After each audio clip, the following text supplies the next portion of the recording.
Assalamualaikum, selamat malam dan salam IRC selalu. Jadi teman-teman sekalian, hari ini kita mau bincang-bincang tentang bullying, ya. Jadi kan sekarang ini atau mungkin sebetulnya ini sudah terjadi sudah waktu yang lalu-lalu juga sudah terjadi gitu. Jadi sekarang kita mau coba cakap-cakap, bincang-bincang tentang bullying ini gitu. Kita kan sudah tahu apa itu, kalau cerita tentang definisi bullying, saya kira kita semua sudah tahu lah ya, bahwa ada sebuah tindakan perilaku yang bermaksud untuk menyakiti pihak lain, baik itu individu, terutama individu yang dalam artian kemampuannya di bawah. Artinya ada orang yang merasa lebih gitu ya, lebih dalam tanda kutip, kemudian melakukan bullying atau perundungan kepada orang lain. Nah, kita mau fokus sebenarnya pada perilaku bullying yang terjadi di sekolah sebenarnya, karena beberapa kasus yang kita lihat terutama di media-media sosial, di internet, itu sering terjadi perundungan ini atau bullying ini terjadi pada anak-anak sekolah, baik itu anak sekolah SMP, SD, atau mungkin SMA gitu. Jadi seringkali bullying ini tidak hanya dilakukan oleh laki-laki terhadap perempuan gitu, tapi bullying ini kan sering juga terjadi dari perempuan kepada perempuan, atau mungkin dari laki-laki pada laki-laki. Jadi sebagai orang tua atau sebagai guru atau mungkin sebagai siswa sendiri gitu, kita harus lebih harus lebih hati-hati, harus lebih waspada, bahwa tanpa sepengetahuan kita kadang-kadang perilaku bullying ini terjadi begitu. Kita tidak tahu kemana saja siswa, kemana saja kawan-kawan kita. Ternyata di satu tempat dia mengalami perundungan atau bullying ini gitu. Jadi kita berharap bahwa semua pihak begitu, semua pihak yang terkait dengan anak-anak sekolah itu lebih waspada, lebih lebih hati-hati, lebih mau mengenal gejala-gejala anak, gejala-gejala siswa yang mengalami bullying gitu. Jadi pengetahuan kita tentang bullying mari senantiasa kita asah supaya perilaku bullying ini tidak terjadi, atau paling tidak kita bisa melakukan antisipasi sehingga perilaku bullying ini tidak sampai terjadi gitu. Ada tindakan pencegahan ya yang bisa dilakukan sehingga kita menjadi agen perubahan dari perilaku yang selama ini mungkin terjadi gitu. UNICEF mungkin sudah menggalakkan program yang bernama program Roots ya, bagaimana merubah perilaku siswa di sekolah, terutama bagi anak-anak, untuk berhenti, untuk tidak lagi melakukan bullying terhadap teman-temannya, terhadap orang. Jadi kita bisa saja mungkin kita kenal bahwa ada bullying verbal gitu. Artinya bullying itu dilakukan lewat kata-kata gitu. Jadi dengan memberikan kalimat-kalimat atau kata-kata yang menyakiti orang lain gitu.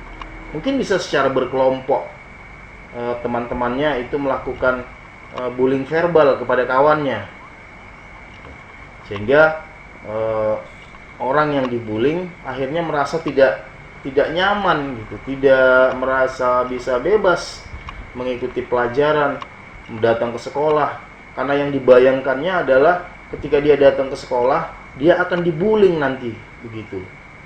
Nah ini kan sebuah situasi yang yang menyedihkan sebenarnya gitu.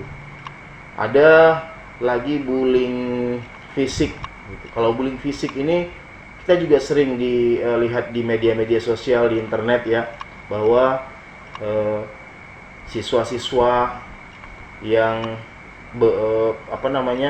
berkelompok kemudian menyakiti fisik temannya gitu di tempat yang lepas dari kontrol orang tua dan guru gitu, melakukan kekerasan secara fisik kepada temannya gitu dengan alasan apapun begitu.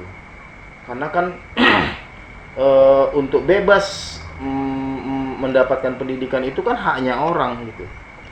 Tapi ketika dia mendapat perilaku bullying, baik itu bullying verbal atau bullying fisik, nah akhirnya tetap saja orang akan atau siswa itu akan merasa tidak nyaman tuh datang ke sekolah gitu. Ini betapa betapa menyedihkan sekali sebenarnya.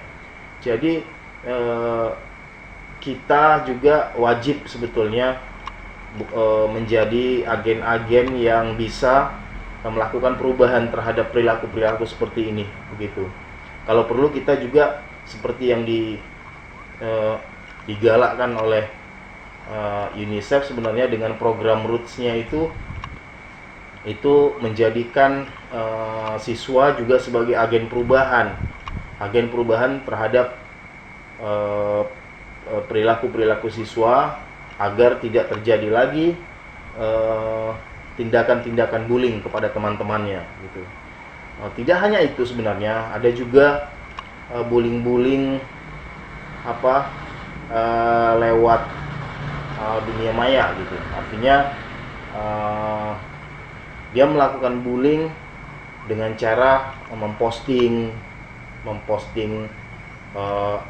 sesuatu yang dia anggap bisa mempermalukan temannya gitu, bisa membuat temannya down, bisa membuat temannya jadi bahan ejekan begitu. Dia posting di media sosial, orang lihat gitu. Kemudian dengan mengetahuinya orang akan mencibir, mengejek begitu. Nah, itu kesenangan para pembuling ketika aksinya itu berhasil dalam artian bahwa orang berhasil si yang dibuling ini berhasil dicemooh, diejek begitu, senang dia. Nah, ini sama dengan senang di atas penderitaan orang lain, itu bullying, cyberbullying namanya gitu ya. Jadi ada juga seperti itu. Jadi banyak macam-macam bullying ini sebenarnya tuh. Kalau orang bertanya misalnya, kadang-kadang menggunakan kalimat-kalimat yang merendahkan orang lain, tapi dalam kerangka candaan sebenarnya, itu juga sebetulnya sesuatu yang harus kita hentikan. Kenapa? Karena kadang-kadang tidak selamanya orang bisa menerima candaan-candaan orang lain, karena itu juga merupakan potensi terjadinya bullying gitu. Nah, teman-teman sekalian, atau mungkin kalau kita lebih jauh lagi sebetulnya, bahwa tanpa disadari kadang-kadang mungkin guru juga bisa melakukan pembulian terhadap siswanya tanpa ia sadari, mungkin seperti itu. Mungkin dengan pertanyaan-pertanyaan bisa saja, atau mungkin dengan memberikan kalimat-kalimat yang membuatnya mungkin gurunya mungkin merasa bercanda begitu, tapi tanpa dia sadari bahwa secara psikologis si anak merasa dibully di situ. Mungkin diberikan pertanyaan yang dia tidak tahu, dan akhirnya si anak jadi malu dan merasa waduh, betapa malunya aku di depan orang kawan-kawan gitu. Tanpa kita sadari itu adalah bentuk pembulian. Nah, jadi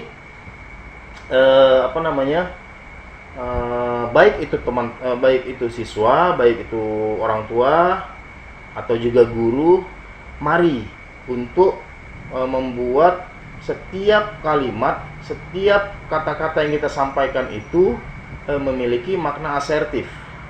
Jadi kalimat-kalimat asertif ini adalah kalimat-kalimat yang tidak berpotensi untuk terjadi bullying.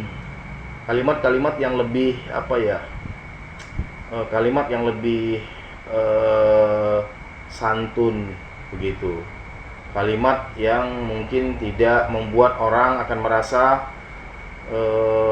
tersinggung atau dipermalukan seperti itu. Nah, ini yang harus kita pahami juga. Kalau semua pihak, kalau semua elemen mampu memahami bagaimana bullying itu terjadi, maka insya Allah mudah-mudahan ya perilaku bullying bisa dihentikan di dunia ini. Asal kita sama-sama mau semua. Gitu. Jadi untuk itu baik kedepannya nanti mari kita sama-sama memahami begitu dengan benar potensi-potensi bullying dan tanda-tanda anak yang terkena bullying itu seperti apa gitu. Kita akan pelajari sama-sama ke depannya sehingga kita bisa melakukan tindakan preventif terhadap terjadinya bullying. Sepakat ya? Oke. Oke, sahabat-sahabat IRC, ini sebuah himbauan dari saya untuk mengajak kita semuanya, siapapun kita, agar perilaku bullying ini tidak terjadi di mana-mana. Coba kita bayangkan kalau kita sendiri yang menjadi orang yang dibullying, mungkin kita akan merasa gelap dunia ini gitu. Oke, terima kasih. Selamat malam dan mudah-mudahan dunia ini tetap berjalan tanpa bullying. Sekian, salam IRC.